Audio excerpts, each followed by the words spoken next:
What's up, everybody? This is Gary Holt from Exodus and formerly from Slayer, and you're listening to The Razor's Edge.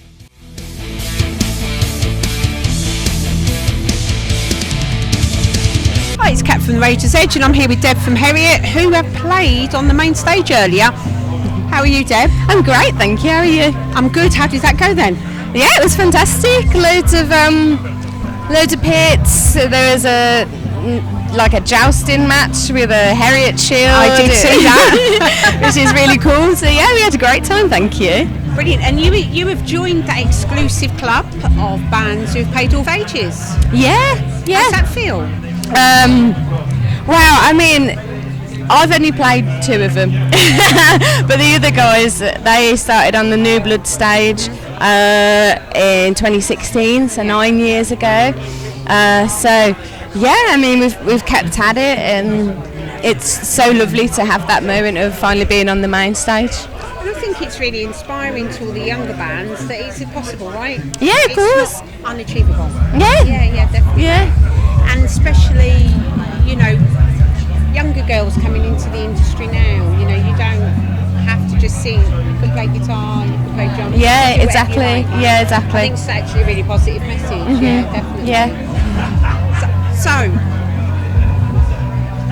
Bloodstock obviously is really important to all of you guys. How important do you think they've been with your career? Because obviously, like we've talked about, you're in that exclusive club of 6 that have played all. Is it almost like coming home sometimes when you're going to play here? Yeah, I mean, we played here 2022 or 2023. I think it was 2022 though. And playing the Sophie stage, that was the biggest stage that we'd ever played at that time, So, and today is the biggest stage that we've ever played. So yeah, it's amazing, and Bloodstock is just such a home of people who would die for metal, and we feel the same, and you can really feel it walking around and watching other bands, Yeah, I think it is like coming home. Yeah. And they've definitely, the last few years, certainly diversified in lineups, haven't they? Yeah. There's a lot of different sub-genres on. Which fits lots of different bands. Yeah, I mean, on the main stage today, there's obviously Machine Head, and you've got bands like Creeper, obviously we've played, and Kublai are playing, and that's a lot of different bands for main stage, Definitely. And Cage Fight earlier over. Yeah. And you've got the likes of you and Rachel stand there and look lovely, and then open your mouth. It's always brilliant to see that reaction from people. I wish you could do it. They go, wow.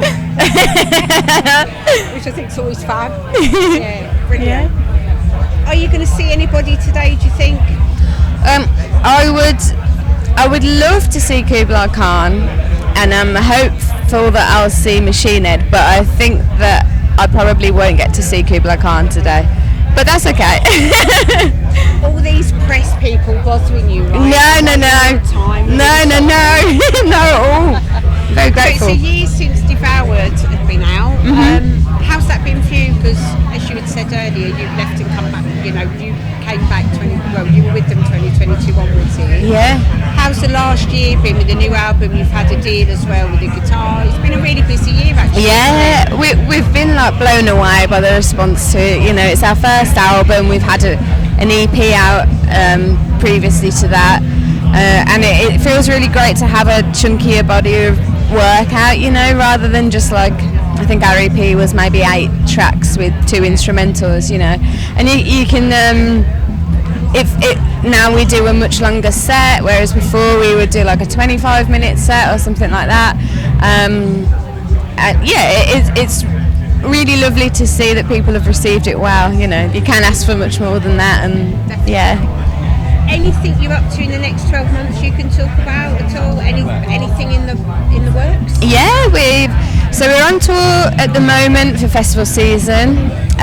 We've got another week left. We do some shows with Throne, and we've got Motorculture Festival.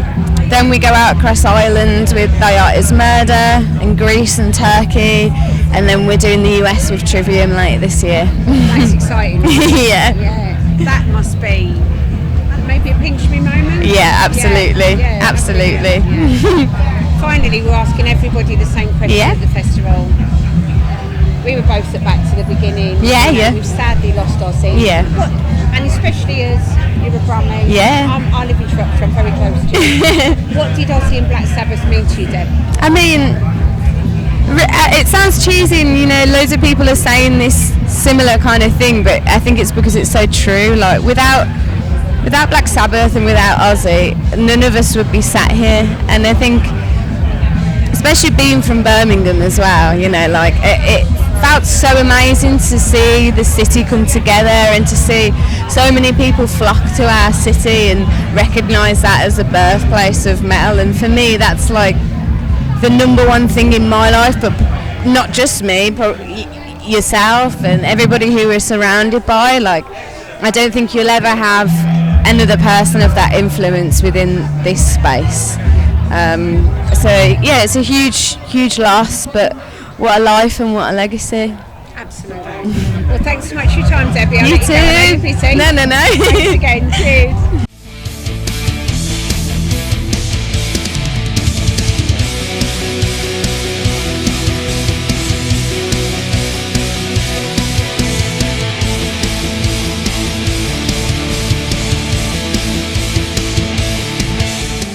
Thanks for listening. Make sure you keep up to date with all of our interviews by subscribing to our channel. For all the latest news, reviews, interviews and more, head over to our website www.therazorsedge.rocks.